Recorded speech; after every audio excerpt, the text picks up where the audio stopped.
அஸ்ஸலாமு அலைக்கும். Welcome to Hasees recipes Tamil. மீன் வாங்கினாவே மீன் குழம்பு தான் செஞ்சு சாப்பிட்டுட்டு இருக்கீங்கன்னா ஒரு தடவை வித்தியாசமாக இந்த மாதிரி செஞ்சு சாப்பிட்டு பாருங்க. கண்டிப்பாக மறுபடியும் செய்வீங்க. அவ்வளோ சூப்பராக இருக்கும். நல்லா காரசாரமாக சாப்பிடணும்னு நினச்சிங்கன்னா கண்டிப்பாக இதை செஞ்சு பாருங்க. எல்லாருக்கும் பிடிச்ச மாதிரி அட்டகாசமாக இருக்கும். இது சாதம், இட்லி, தோசை, சப்பாத்தின்னு எது கூட வச்சு சாப்பிட்டாலுமே அட்டகாசமாக இருக்கும். இது எப்படி செய்யலான்னு பார்க்குறதுக்கு முன்னாடி இதான் ஃபர்ஸ்ட் டைம் நம்ம சேனலை பார்க்குறீங்க அப்படின்னா மறக்காமல் நம்ம சேனல் ஹசீஸ் ரெசிபீஸ் தமிழை சப்ஸ்கிரைப் பண்ணாதவங்க சப்ஸ்கிரைப் பண்ணிக்கோங்க ஃப்ரெண்ட்ஸ். பக்கத்துள்ள பெல் ஐக்கானையும் கிளிக் பண்ணிக்கோங்க, ஆளுங்கிற ஆப்ஷனையும் கிளிக் பண்ணிக்கோங்க. அப்போ தான் நம்ம அடுத்தடுத்து போடக்கூடிய வீடியோஸை நீங்கள் மிஸ் பண்ணாமல் பார்க்க முடியும். இப்போ நம்ம இதை எப்படி செய்யலான்னு பார்க்கலாமா? இந்த கிரேவி செய்கிறதுக்குள்ள பொருட்கள் என்னென்னங்கிறத பார்த்துக்கலாம். இந்த கிரேவி செய்கிறதுக்கு சின்ன வெங்காயம் தான் எடுத்திருக்கேன். ஒரு 10லேருந்து 15 சின்ன வெங்காயம் எடுத்துக்கலாம். இது சின்ன வெங்காயத்தில் செய்யும் போது தான் டேஸ்ட்டு ரொம்ப நல்லாயிருக்கும். அதனால் கண்டிப்பாக சின்ன வெங்காயம் எடுத்துக்கோங்க. 7 பல்லளவு பூண்டு எடுத்திருக்கேன். பூண்டு கொஞ்சம் ஜாஸ்தியாக இருந்தால் டேஸ்ட் நல்லாயிருக்கும். இஞ்சி ஒரு சின்ன துண்டு இஞ்சி எடுத்துக்கலாம். இஞ்சி அதிகமாகிடுச்சு அப்படின்னா நமக்கு கசப்பு டேஸ்ட் வந்துடும். அதனால் கொஞ்சமாக இஞ்சி எடுத்துக்கோங்க. அப்புறம் மல்லி, புதினா, கருவேப்பிலை இது 3லையுமே கொஞ்சம் கொஞ்சம் நம்ம எடுத்துக்கலாம். நல்ல வாசனையாக சூப்பராக இருக்கும். இப்போ இது எல்லாத்தையுமே மிக்ஸி ஜாருக்கு ட்ரான்ஸ்ஃபர் பண்ணி நல்லா அரைச்சி எடுத்துகிட்டு வந்துடலாம்.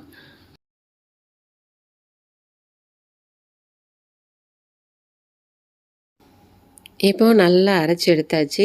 இந்த அளவு நல்லா ஃபைன் பேஸ்ட்டாக அரைச்சி எடுத்துக்கோங்க. இப்போ இதில் 1/2 ஸ்பூன் அளவுக்கு சோம்பு தூள் ஆட் பண்ணிக்கலாம். முழு சோம்பு இருந்தாலும் நீங்கள் ஒரு 1/2 ஸ்பூன் அளவுக்கு ஆட் பண்ணிக்கோங்க. ஒரு 1/2 டேபிள் ஸ்பூன் அளவுக்கு மிளகாய் தூள் ஆட் பண்ணிக்கலாம். இது காஷ்மீரி சில்லி பவுடருங்கிறதுனால நான் 1/2 டேபிள் ஸ்பூன் அளவுக்கு நான் ஆட் பண்ணியிருக்கேன். நீங்கள் நார்மல் பவுடராக இருந்துச்சு அப்படின்னா 1 ஸ்பூன் அளவுக்கு உங்கள் காரத்துக்கு ஏற்ற மாதிரி ஆட் பண்ணிக்கோங்க.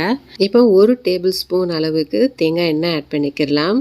தேவையான அளவு உப்பு, ஒரு சின்ன லெமனாக ஒரு 1/2 லெமன் அளவுக்கு ஜூஸ் ஆட் பண்ணிக்கோங்க. 1/4 ஸ்பூன் அளவுக்கு மஞ்சள் தூள் ஆட் பண்ணிக்கலாம். இப்போ இது எல்லாத்தையுமே மறுபடியும் மிக்சியில் அரைச்சி எடுத்துகிட்டு வந்துடலாம்.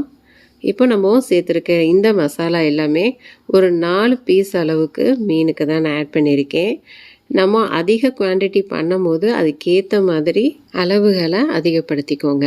இப்போ இந்த அளவுக்கு நல்லா ஃபைன் பேஸ்ட்டாக அரைச்சி எடுத்தாச்சு பாருங்கள். இப்போ இதை ஒரு பவுலுக்கு ட்ரான்ஸ்ஃபர் பண்ணிடலாம். இப்போ நம்ம ஏற்கனவே 4 பீஸ் அளவுக்கு மீனை நல்லா வாஷ் பண்ணி வச்சுருக்கோம். இப்போ இந்த மசாலாலேருந்து கொஞ்சமாக நம்ம இந்த மீனில் ஃபஸ்ட்டு நம்ம தடவிக்கிடலாம். மசாலா எல்லா இடத்துலையும் படுற மாதிரி நல்லா தடவி எடுத்துக்கோங்க. அப்போ தான் நல்லா மசாலா மீனில் இறங்கி சாப்பிடும்போது ரொம்ப சூப்பராக இருக்கும்.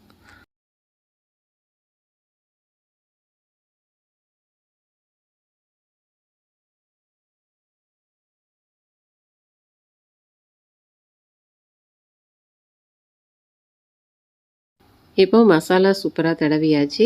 இதை ஒரு 10 நிமிஷம் நம்ம அப்படியே விட்டுறலாம். அப்போ தான் உப்பெல்லாம் இறங்கி ரொம்ப சூப்பராக இருக்கும்.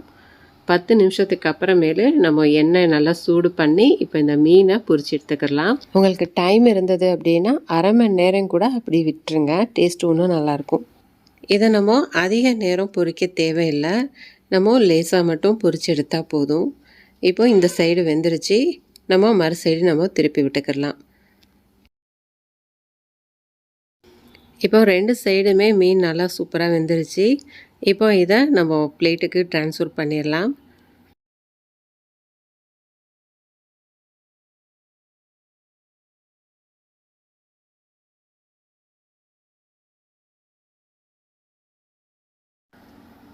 இப்போ இந்த மீன் பொரிச்ச எண்ணெயிலேயே இப்போ மீதமுள்ள மசாலாவையும் ஆட் பண்ணிக்கலாம்.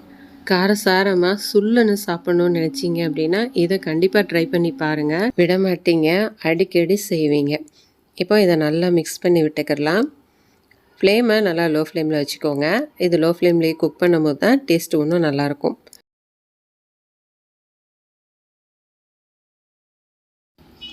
இப்போ இது நல்லா லோ ஃப்ளேம்லேயே குக் ஆகிட்டுருக்கு பாருங்கள். கொஞ்சம் எண்ணெயும் நல்லா பிரிய ஆரம்பிச்சிருச்சு. இப்போ இந்த ஸ்டேஜில் நம்ம புளி கரைசல் ஆட் பண்ணிக்கலாம். ஒரு சின்ன எலுமிச்சம்பழம் சைஸ் அளவுக்கு நம்ம புளி ஆட் பண்ணுறோம். தேவைப்பட்டால் கொஞ்சமாக தண்ணி ஆட் பண்ணிக்கலாம். நான் ஒரு அரை டம்ளர் அளவுக்கு தண்ணி ஆட் பண்ணியிருக்கேன். இப்போ இதுக்கு தேவையான அளவு உப்பும் ஆட் பண்ணிக்கலாம். நம்ம ஏற்கனவே மசாலாவில் உப்பு ஆட் பண்ணியிருக்கோம். செக் பண்ணி பார்த்துட்டு பத்தலைன்னா இந்த ஸ்டேஜில் ஆட் பண்ணிக்கோங்க. இப்போ இதை நல்லா மிக்ஸ் பண்ணி விட்டு இப்போ நம்ம லோ ஃப்ளேமில் ஒரு மூடி போட்டு மூடி வச்சு கொஞ்சம் நேரம் அது எண்ணெய் பிரிஞ்சு வர்ற அளவுக்கு நம்ம வெயிட் பண்ணலாம். இப்போ மசாலா நல்லா வெந்து நல்லா எண்ணெய் பிரிஞ்சு வந்திருக்கு பாருங்கள். இப்போ இந்த ஸ்டேஜில் நம்ம பொரிச்சு வச்ச மீனை ஆட் பண்ணிக்கலாம்.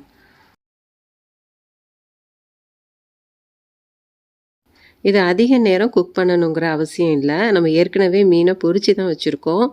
இப்போ ஒரு 2-3 நிமிஷம் மட்டும் ஒரு மூடி போட்டு குக் பண்ணிக்கலாம். 2-3 நிமிஷம் ஆனதுக்கப்புறமேலு இப்போ நம்ம திருப்பி விட்டுக்கலாம். மீன் உடையாமல் மெதுவாக திருப்பி விடுங்க.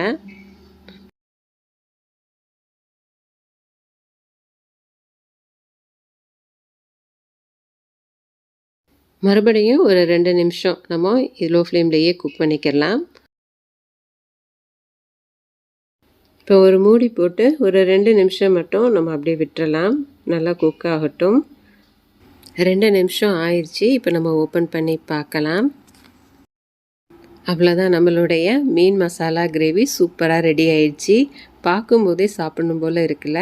இது நல்லா சூடான சாதத்தில் கொஞ்சமாக போட்டு பிரட்டி சாப்பிட்டு பாருங்கள். அவ்வளோ சூப்பராக இருக்கும். நல்லா தொக்கு மாதிரி ரொம்ப ரொம்ப சூப்பராக இருக்கும். உங்களுக்கு கொஞ்சம் கிரேவியாக வேணும் அப்படின்னா நீங்கள் புளி ஆட் பண்ணும் போது இன்னும் கொஞ்சம் தண்ணியை ஆட் பண்ணிக்கோங்க. உங்கள் கிரேவி கன்சிஸ்டன்சிக்கு ஏற்ற மாதிரி கூட நீங்கள் அட்ஜஸ்ட் பண்ணிக்கலாம். ஆனால் இந்த மாதிரி சாப்பிடும்போது தான் இதோடைய டேஸ்ட்டு ரொம்ப ரொம்ப சூப்பராக இருக்கும். கண்டிப்பாக ஒரு தடவை செஞ்சு பாருங்கள். செஞ்சு பார்த்துட்டு இது எப்படி வந்ததுங்கிறத எனக்கு மறக்காமல் கமெண்ட்டில் ஷேர் பண்ணுங்கள். கண்டிப்பாக இந்த வீடியோ உங்கள் எல்லாருக்குமே யூஸ்ஃபுல்லாக இருக்கும்னு நான் நம்புகிறேன். யூஸ்ஃபுல்லாக இருந்துச்சு அப்படின்னா உங்கள் ஃப்ரெண்ட்ஸ், ரிலேட்டிவ்ஸ் எல்லா பேருக்கும் நிறைய ஷேர் பண்ணி விடுங்க. அவங்களுக்கும் யூஸ்ஃபுல்லாக இருக்கட்டும். மறக்காமல் நம்ம சேனல் ஹசீஸ் ரெசிபீஸ் தமிழை சப்ஸ்கிரைப் பண்ணாதவங்க சப்ஸ்கிரைப் பண்ணிக்கோங்க ஃப்ரெண்ட்ஸ். நம்ம நெக்ஸ்ட் வீடியோவில் பார்க்கலாம். தேங்க்ஸ் ஃபார் வாட்சிங்.